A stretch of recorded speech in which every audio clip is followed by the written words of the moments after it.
Hello everyone, welcome to learner B. I am Shivani Chauhan. इस video में हम लोग देखेंगे क्लास 7th साइंस की बुक का चैप्टर 1 न्यूट्रिशन इन प्लांट्स का सेकेंड पार्ट। हम लोग फर्स्ट पार्ट में ये सारा का सारा कवर कर चुके हैं। ऑटोट्रॉप, हेटरोट्रॉप, मोड ऑफ न्यूट्रिशन, फिर सेल मेम्ब्रेन, न्यूक्लियस, साइटोप्लाज्म, सारी की सारी चीज़ें हम लोग देख चुके हैं, फोटोसिंथेसिस वगैरह। अब हम लोग यहाँ से देखते हैं कि लीव्स जो होती है ना, other than green also have chlorophyll. मतलब सिर्फ ग्रीन कलर की लीव्स में ही क्लोरोफिल नहीं होता है, बाकी सारी जो लीव्स होती है ना उनमें भी क्लोरोफिल प्रेजेंट होता है। क्लोरोफिल का क्या काम होता है? क्लोरोफिल का काम होता है ग्रीन कलर प्रोवाइड करना लीव को। मगर जो लीव्स ग्रीन कलर की नहीं होती है ना, उनमें भी क्लोरोफिल प्रेजेंट होता है। मगर बाकी सारे जो कलर्स होते हैं ना, large amount of red, brown और अदर कलर के जो पिगमेंट्स होते हैं ना, वो क्या करते हैं? ग्रीन कलर को छुपा देते हैं। मगर जो है क्लोरोफिल हर लीफ में ज़्यादातर प्रेजेंट होता है। तो फोटोसिंथेसिस किसकी वजह से होता है? क्लोरोफिल की वजह से होता है ना। तो आप लोगों ने देखे होंगे पॉन्ड्स वगैरह, कहीं आप गांव में गए हो या किसी जहाँ पे भी आप रहते हैं, आपने वहाँ पे तालाब वगैरह देखे होंगे जहाँ पे रुका हुआ पानी होता है।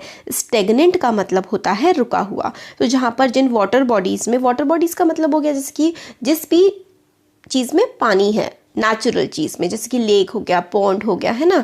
तो वहाँ पे जहाँ पे रुका हुआ पानी होता है, तो आप लोग एक एल्गी की ग्रोथ देखते हो। एल्गी क्या होता है? आप देखते हो कि काई जैसी जम जाती है, मतलब पानी क्या हो जाता है? हरा हरा या फिर रेड इस टाइप का हो जाता है। तो वो चीज़ एल्गी होती है। एल्गी ना जैसे ग्रीन कलर की होती है ना, तो इसमें खुद की अपने पास, मतलब इसके पास भी क्लोरोफिल होती है, और इसके पास क्लोरोफिल होती है तो ये अपना खाना जो है ना, ये खुद प्रिपेयर कर लेते हैं with the help of photosynthesis. तो जो एल्गी है क्या है? ये एक एनिमल की कैटेगरी में आता है ना, मगर ये अपना खाना खुद प्रिपेयर कर लेता है क्योंकि ये ग्रीन कलर का होता है, इसमें क्लोरोफिल होता है, और फोटोसिंथेसिस के प्रोसेस से एल्गी अपना खाना खुद बना लेता है। अब आगे आता है synthesis of food other than carbohydrate. Synthesis का मतलब होता है यूज़ करना, है ना। तो कार्बोहाइड्रेट के अलावा और क्या क्या खाना जो है प्लांट में होता है। तो हमने जो फोटोसिंथेसिस का प्रोसेस था उसमें हमने देख लिया कि कार्बोहाइड्रेट्स ये बनाते हैं। तो कार्बोहाइड्रेट किससे बने होते हैं? कार्बोहाइड्रेट्स बने होते हैं कार्बन, हाइड्रोजन और ऑक्सीजन से मिलके। और ये जो है कार्बोहाइड्रेट्स सिंथेसाइज करते हैं, मतलब इस्तेमाल करने में हेल्प करते हैं अदर कंपोनेंट्स ऑफ फूड, जैसे कि proteins and fats.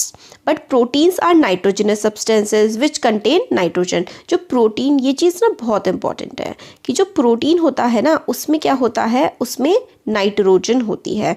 और जो प्रोटीन बनता है ना वो तभी बनता है जब प्लांट के पास नाइट्रोजन होती है। अब प्लांट्स के पास नाइट्रोजन कहाँ से आती है? हम लोगों ने पढ़ा था कि हवा में बहुत सारी नाइट्रोजन प्रेजेंट होती है, मगर जो प्लांट्स होते हैं ना वो हवा की नाइट्रोजन को यूज़ नहीं कर पाते हैं। मगर क्या है कि जो सॉइल में ना कुछ ऐसे बैक्टीरिया होते हैं जो हवा की नाइट्रोजन को कन्वर्ट कर देते हैं इस्तेमाल करने लायक फॉर्म में, और उसको सॉइल में भेज देते हैं। मतलब कुछ बैक्टीरिया होते हैं जो नाइट्रोजन प्रोवाइड कर देते हैं प्लांट को, तो फिर सॉइल में चली जाती है, और ये नाइट्रोजन जो है प्लांट एब्जॉर्ब कर लेते हैं पानी के साथ साथ। आप लोगों ने देखा होगा, सुना होगा कि जो फार्मर्स अपने खेतों में फर्टिलाइजर्स डालते हैं। फर्टिलाइजर्स में क्या होता है? They are rich in nitrogen. ठीक है, नाइट्रोजन की मात्रा अच्छी होती है, क्योंकि क्या होता है ना, प्लांट्स में नाइट्रोजन की अगर कमी हो जाती है तो प्लांट की ग्रोथ पे बहुत असर पड़ता है। तो इसलिए नाइट्रोजन की ज़रूरत होती है, और नाइट्रोजन इस्तेमाल कर पाना प्लांट्स के लिए मुश्किल होता है, क्योंकि एटमॉस्फेयर में जो नाइट्रोजन है ना बहुत सारी, वो प्लांट नहीं इस्तेमाल कर सकता है। प्लांट सिर्फ सॉइल में प्रेजेंट नाइट्रोजन को ही यूज़ कर पाता है। In this way plants fulfil their requirements of nitrogen along with other constituents. Plants can then synthesise proteins and vitamins. तो इस तरीके से या तो बैक्टीरियाज की हेल्प से नाइट्रोजन यूज़ कर लेता है जो प्लांट है, या फिर वो बाहर से ऐड करी जाती है, फार्मर्स उसको ऐड करते हैं, और जब नाइट्रोजन की ज़रूरत पूरी हो जाती है तो वो प्रोटीन्स और विटामिन्स वगैरह सारे के सारे बनाता है और अपना आराम से उसको यूज़ कर सकता है फिर प्लांट। फिर other mode of nutrition in plants, हम लोगों ने क्या देखा? ऑटोट्रॉपिक मोड ऑफ न्यूट्रिशन, है ना। ऑटोट्रॉपिक की वो अपना खाना खुद बनाते हैं, मगर कुछ प्लांट्स हैं ऐसे जिसमें क्या क्लोरोफिल नहीं होती। काफ़ी सारे ऐसे प्लांट्स हैं जिसमें क्लोरोफिल नहीं प्रेजेंट होती है। अगर क्लोरोफिल नहीं प्रेजेंट होगी तो अपना खाना कैसे बनाएंगे? खाना बनाने के लिए क्लोरोफिल का, कार्बन डाइऑक्साइड का और सनलाइट का होना और वाटर का होना, इन चीज़ देखिए, कार्बन डाइऑक्साइड, वाटर, ठीक है, सनलाइट और क्लोरोफिल, इन चीज़ों का होना, इन 4 चीज़ों का होना खाना बनाने के लिए बहुत ज़रूरी है। अगर किसी प्लांट के पास क्लोरोफिल नहीं है तो वो अपना खाना कैसे बनाएगा? तो वो लोग क्या करते हैं, वो लोग हेटेरोट्रॉपिक मोड ऑफ न्यूट्रिशन का सहारा लेते हैं। जैसे कि इंसान है, हम लोग क्या है, हम लोग हेटेरोट्रॉप्स हैं, हम लोग अपना खाना खुद मतलब नहीं बनाते, हम तो पेड़ों से लेते हैं ना, हम सिर्फ उगा सकते हैं, मगर किस पे उगा रहे हैं? उगता तो पेड़ पे, ये तो हम लोग पेड़ों से अपना खाना या फिर जानवरों से अपना खाना लेते हैं। मगर जो पेड़ हैं वो तो अपना खाना खुद बनाते हैं, मगर कुछ पेड़ ऐसे हैं जो अपना खाना नहीं बना पाते, तो इस तरीके के पेड़ों को हमारा हेटेरोट्रॉपिक मोड ऑफ न्यूट्रिशन कहते हैं। आप लोगों ने देखा होगा येलो से कलर की ब्रांचेस लटकी रहती हैं कई बार, किसी एक प्लांट के ऊपर बिल्कुल दूसरा प्लांट येलो येलो सा कलर का बेल जैसा लटका रहता है। अभी हम पिक्चर में देखेंगे तो वो जो प्लांट है ना, वो उस प्लांट का नाम है कसकुटा या फिर हम उसे अमरबेल कहते हैं। ये प्लांट क्या करता है, ये दूसरे प्लांट से चिपक जाता है और उस प्लांट के सारे न्यूट्रिशंस लेने लगता है। और क्योंकि अमरबेल में खुद के पास क्लोरोफिल नहीं होता, इसलिए वो रेडीमेड बना बनाया खाना दूसरे प्लांट से लेता है उसके ऊपर चढ़ करके। और प्लांट जिस पे वो क्लाइंब कर रहा होता है, वो जिस पेड़ पे चढ़ा हुआ होता है, उसको हम होस्ट कहते हैं। और क्योंकि ये अपने होस्ट को बहुत ही इंपॉर्टेंट वैल्यूएबल न्यूट्रिएंट से डिप्राइव कर देता है, क्योंकि वो उसके न्यूट्रिएंट्स खुद ले लेता है सारे के सारे, इसलिए हम इसको क्या बोलते हैं, इस तरीके के प्लांट को हम लोग बोलते हैं वैल्यूएबल न्यूट्रिएंट्स से मतलब ले लेता है। तो कसकुटा को हम लोग क्या कहते हैं कि वो एक पैरासाइट है। तो इस तरीके का प्लांट जो अपने होस्ट पे किसी दूसरे प्लांट पे एक तरीके से लटक जाता है और उसके न्यूट्रिएंट्स लेने लगता है, तो हम उसे पैरासाइट कहते हैं। ये देखिए, ये तो ग्रीन कलर का प्लांट है, येलो येलो जो दिख रहा है ना, ये कसकुटा चिपका पड़ा है प्लांट पे। तो ये चीज़ बहुत ज़्यादा इंपॉर्टेंट है कि आप पैरासाइट्स का एग्जाम्पल देना है कि पैरासाइट का क्या एग्जाम्पल है। तो पैरासाइट का एग्जाम्पल है कसकुटा। और पैरासाइट क्या करते हैं, they take nutrient from other plants.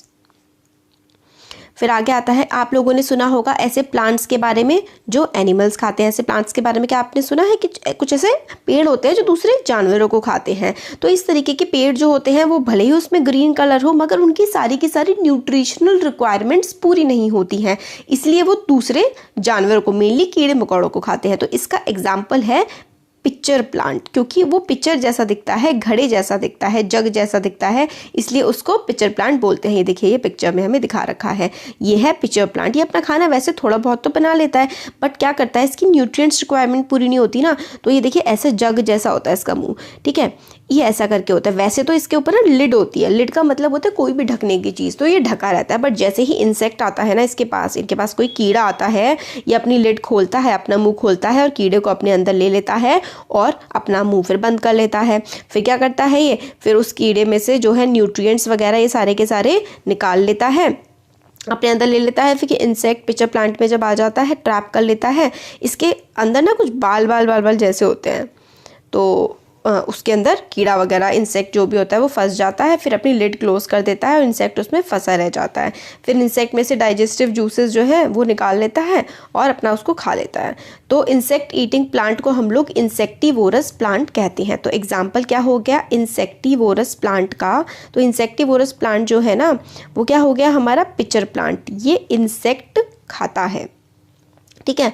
तो अब क्वेश्चन पूछा जाता है, is it possible that such plant do not get all the nutrients from the soil in which they grow. हाँ, इसीलिए तो वो क्या करते हैं, मतलब वो सारे के सारे न्यूट्रिएंट्स सॉइल में से नहीं ले पाते हैं ना, इसलिए वो जानवर खाने लगते हैं, कीड़े पकौड़े। अब बूझो कंफ्यूज हो गया है कि अगर पिक्चर प्लांट ग्रीन है तो और फोटोसिंथेसिस करता है तो अपना खाना मतलब इंसेक्ट से क्यों लेता है। तो मैंने आपको आंसर बता दिया है कि अपनी न्यूट्रिएंट्स रिक्वायरमेंट को पूरा करने के लिए। अब आते हैं सेफ्रोट्रोफ्स। सेफ्रोट्रोफ्स क्या होते हैं, आप लोगों ने बाजार में मशरूम के पैकेट देखे होंगे, है ना। और आप लोगों ने कई बार क्या होता है, इस तरीके का स्ट्रक्चर उग जाता है, जैसे कि बारिश का मौसम होता है तो एक छतरी जैसी कई बार आपको उगी हुई दिखती है। तो ये मशरूम जो है और ये अम्ब्रेला लाइक जो स्ट्रक्चर होता है जो सड़ी हुई लकड़ी वगैरह पे उग जाता है, ये भी क्या होता है, एक तरीके का न्यूट्रिशन का मोड होता है। तो इसमें हम लोग देखते हैं, फिर हमें एक्टिविटी बता रखी है कि हम अगर ब्रेड लें, ब्रेड को हम लोग 3-4 दिन गीला करके उसको छोड़ दें। 3-4 दिन बाद देखेंगे तो उस पर ग्रीन ग्रीन सा ब्राउन ब्राउन सा कुछ लेयर सी जम के आ जाती है, उसको हम लोग कहते हैं फंगस। तो इस तरीके का ऑर्गेनिज्म ये जो हमें ब्रेड पे दिख रहा है ना, ये देखिए ग्रीन ग्रीन सा, और हम माइक्रोस्कोप से देखेंगे तो ऐसा दिखेगा। इसको हम लोग बोलते हैं फंगस, फंगी बोलते हैं या फंगस बोलते हैं, they have different mode of nutrition, इनका अलग टाइप का मोड ऑफ न्यूट्रिशन होता है। ये क्या करते हैं, they absorb nutrients from the bread, मतलब ब्रेड में से न्यूट्रिएंट अब्जॉर्ब कर रहे हैं। तो this mode of nutrition in which organism take in nutrients from dead and decaying matter is called saprotrophic nutrition. तो सेफ्रोट्रोफ क्या होते हैं कि मतलब कोई चीज़ सड़ जाती है या कोई जानवर मर जाता है, तो उस जो कोई चीज़ सड़ गई, कोई जानवर मर गया, उसमें से अगर ये डेड एंड डिकेइंग मैटर, मतलब जो चीज़ डेड हो चुकी है, डिके हो चुकी है, उससे अगर कोई जानवर अपना न्यूट्रिशन ले रहा है, अपना खाना ले रहा है, तो वो होता है सेफ्रोट्रोफिक मोड ऑफ न्यूट्रिशन।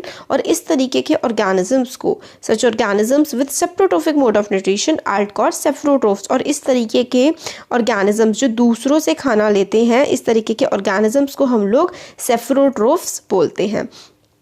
फंगस जो है वो पिकल होता है अचार, लेदर पे, कपड़ों पे, और मतलब बहुत सारी जगह ये ग्रो करता है, ह्यूमन बॉडी पे भी ग्रो कर जाता है।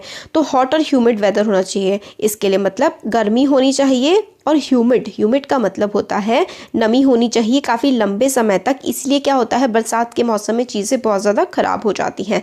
फंगस के जो स्पोर होते हैं ना, फंगल स्पोर्स जो हैं वो हमेशा प्रेजेंट होते हैं एयर में, और जब भी इनको हॉट और ह्यूमिड एनवायरनमेंट मिल जाता है, हॉट और मतलब थोड़ा गीला एनवायरनमेंट मिल जाता है, उस पर बैठ जाते हैं, जर्मिनेट करने लगते हैं, ग्रो होने लगते हैं, मतलब बढ़ने लगते हैं।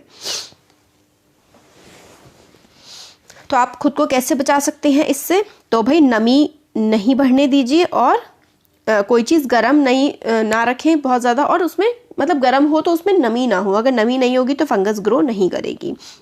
कुछ और ऑर्गेनिज्म होते हैं जो लोग, जैसे दो अलग अलग ऑर्गेनिज्म है, वो लोग साथ में रह रहे हैं और न्यूट्रिएंट्स एक दूसरे से शेयर कर रहे हैं। मतलब एक तो जो है इंसान कह रही हूँ, एक जानवर तो न्यूट्रिएंट प्रोवाइड कर रहा है, दूसरा जानवर रहने की जगह यानी कि शेल्टर प्रोवाइड कर रहा है। तो इस तरीके की रिलेशनशिप को कि भाई एक जानवर तो क्या कर रहा है, न्यूट्रिएंट दे रहा है, खाना पीना ला रहा है, एक रहने की जगह दे रहा है, और एक दूसरे की ये हेल्प कर रहे हैं। तो इस तरीके के रिलेशनशिप को हम सिम्बायोसिस कहते हैं, मतलब वो लोग एक दूसरे की हेल्प कर रहे हैं। जैसे आप हो, सपोज करिए आपका नाम ए है और आपके फ्रेंड का नाम बी है।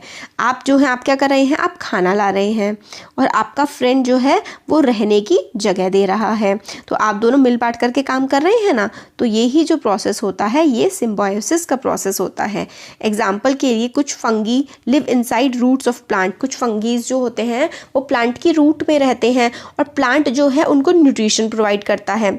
Plant provide nutrient to the fungus and in return fungus provide water and certain nutrients। मतलब प्लांट कुछ फंगस को न्यूट्रिएंट प्रोवाइड करता है, और फंगस प्लांट को क्या देता है, पानी देता है और कुछ न्यूट्रिएंट्स देता है।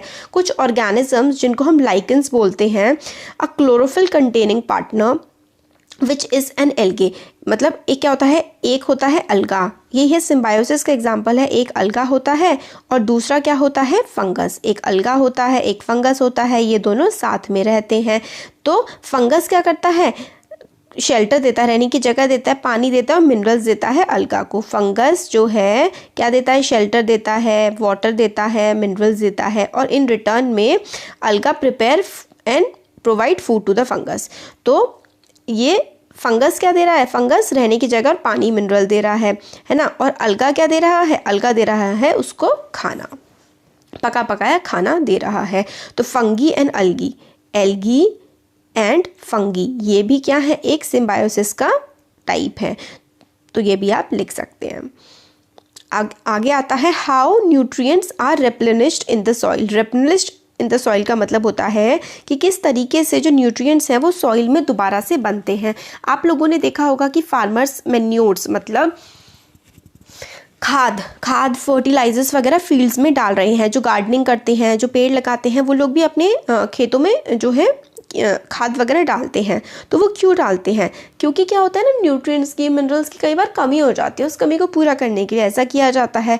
हमने पढ़ा था पहले भी कि प्लांट्स जो है मिनरल्स, न्यूट्रिएंट्स सॉइल से एब्जॉर्ब कर लेते हैं, तो उनके amount, so their amount in the soil keep on declining. मतलब प्लांट जो है वो मिनरल न्यूट्रिएंट लेते रहते हैं सॉइल से, तो अब लेते रहेंगे तो कम हो जाएगी। इसलिए फर्टिलाइजर्स और मैन्योर्स जो कि न्यूट्रिएंट्स उसमें होते हैं, जैसे कि नाइट्रोजन, पोटेशियम, फॉस्फोरस, नाइट्रोजन हो गई, पोटेशियम हो गया, फॉस्फोरस हो गया, इस तरीके का यूरिया बना करके खाद की फॉर्म में डाला जाता है, ताकि जो है सॉइल को न्यूट्रिएंट्स प्रोवाइड करे जाएं।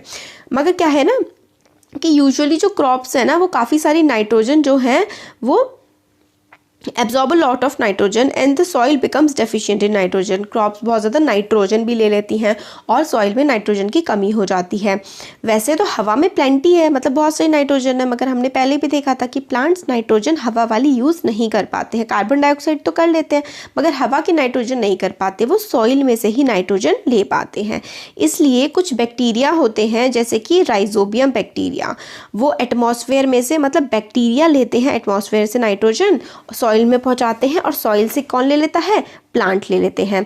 मगर राइजोबियम जो है ना वो अपना खाना खुद नहीं बना पाते, इसलिए वो कहाँ पर रहते हैं, वो ऐसी रूट्स में रहते हैं जैसे कि ग्राम, पीज, मूंग वगैरह, जो दालें होती हैं ना, दालें, ग्राम, पीज, मूंग, ठीक है, और बाकी leguminous plants and provides them with nitrogen. Leguminous plants होते हैं, जैसे मेनली जो दालों के प्लांट्स होते हैं ना वही लेग्यूम्स होते हैं। लेग्यूमिनस प्लांट्स में ये राइजोबियम बैक्टीरिया रहता है क्योंकि उनको रहने की जगह मिल जाती है, और इन रिटर्न लेग्यूमिनस बैक्टीरिया को मतलब बैक्टीरिया जो है ये लेग्यूम जो है इसको रहने की जगह मिल गई और प्लांट को इससे नाइट्रोजन मिल गई। तो देखिए इनकी भी रिलेशनशिप कैसी हो गई, इनकी भी जो रिलेशनशिप है वो सिम्बायोटिक रिलेशनशिप हो गई है, क्योंकि जो लेग्यूम है वो प्लांट में रहने की जगह मिल रही है लेग्यूम को, है ना, और प्लांट को इससे क्या मिल रहा है, प्लांट से इसको नाइट्रोजन मिल रही है, तो इसलिए ये रिलेशनशिप सिम्बायोटिक रिलेशनशिप हो गई। और ये जो एसोसिएशन है ये काफ़ी इंपॉर्टेंस का है फार्मर्स के लिए, क्योंकि अगर फार्मर अपने खेतों में जो दालें लगाते हैं ना, मूंग, तूर वगैरह, तो इससे इन लोगों को ना फर्टिलाइज़र, नाइट्रोजन वाले फर्टिलाइज़र डालने की ज़रूरत नहीं पड़ती है, क्योंकि जो लेग्यूमिनस प्लांट्स होते हैं ना उसमें नाइट्रोजन खुद ही वो आराम से एब्जॉर्ब हो जाता है। तो लेग्यूमिनस प्लांट्स से नाइट्रोजन बहुत ही अच्छी तरीके से सॉइल में चली जाती है।